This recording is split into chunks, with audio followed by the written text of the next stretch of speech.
Do you ever wonder why a negative person gets so irritated at positivity? I can tell you what I've learned from personal experience and through doing a little bit of research. I used to be a very negative person. I'm talking negative Nancy Pants. And I was miserable, and I was probably very just not fun to be around.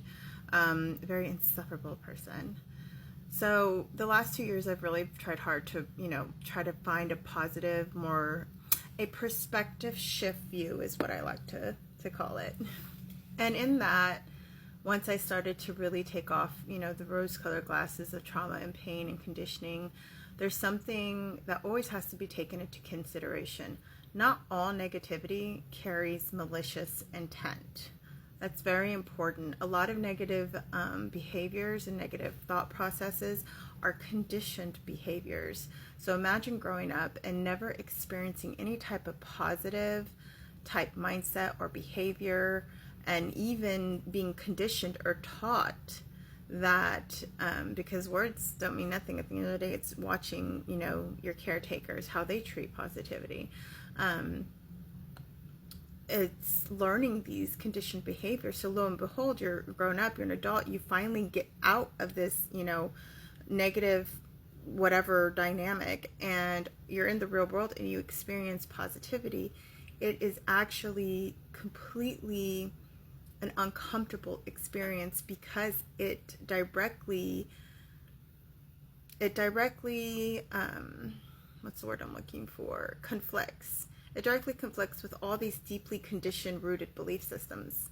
So what this is called, and hold on, I want to make sure that I'm giving you the correct terminology.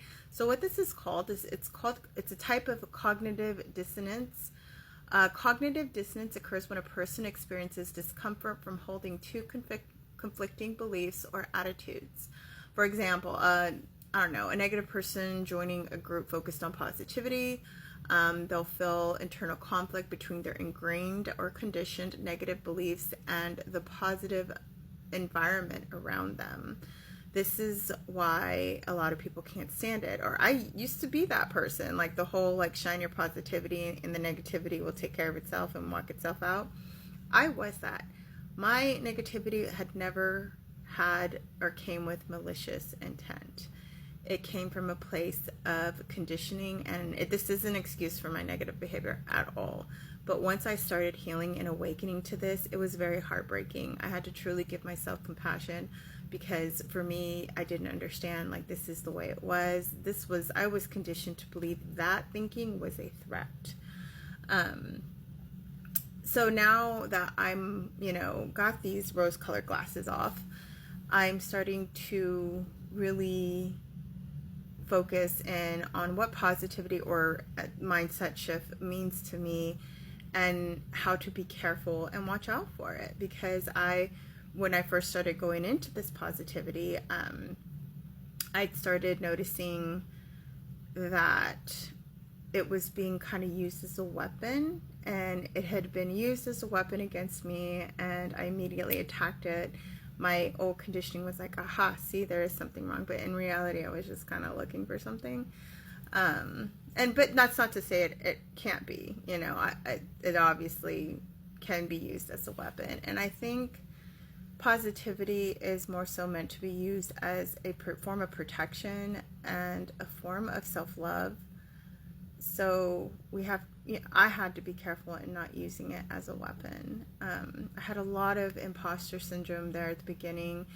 To embody the mindset shift and positivity, it needs to be authentic from here. Not because, you see it as, oh, I don't want to be higher or lower. I can't stand it when I hear those words, because it's like, no, it just is. When you embody that authentic positivity, there's also a sense of empathy and compassion. And empathy and compassion does not mean putting down your boundaries and letting them in, because at the end of the day, negativity will mess and hurt your psyche and will destroy a spirit. So definitely don't see that compassion, empathy as taking those boundaries down. Keep those boundaries up, because ultimately at the end of the day, when you're providing that compassion and empathy with your positivity, it becomes authentic, and it's for yourself as well as for others. So that's just something I've really had time to think on, in pulling out and understanding, really watch a person navigate through it. And again, I saw this with myself when I started healing. There's a reason why this is the path less traveled. It's painful to have to sit there and to face yourself and face the different parts of you that have been in pain, that have hurt yourself and hurt others. You know, holding yourself accountable and being, you know, compassionate with yourself is a big part in pulling out of that negative mindset. Also, a good perspective shift here that I found like really good and helpful that somebody told me is sometimes you are surrounded, you know, before you can get out of your situation, before you remove yourself, because some of us have to do planning. You can't just leave. You know, some of us have to plan to leave. View them as somebody you could be. Everybody, I believe people can be mirrors if you allow that, you know, belief system in. They can be a mirror not of you, but of what you could be if you chose to continue to not heal. That's how I look at it. Like, or I also look at it as I'm so grateful that I don't have to suffer like that any longer. I'm so grateful and proud of myself for becoming who I am and to stay on this path. So that's a good perspective shift that I hope is helpful. So yeah, that was it. So I really hope that helps, and I really hope this invokes compassion and empathy, again, with boundaries, because that's all I want at the end of the day. I'm not perfect, and I'm not going to sit here and pretend to be. And I understand for 34 years of being negative, it's going to take a lot longer than 3 years to become positive every day. And that requires ups, downs, mistakes, and happening. And you know what? I'm here for the journey, and I'm here to get back up every time I fall down. So hope that helps. Love you!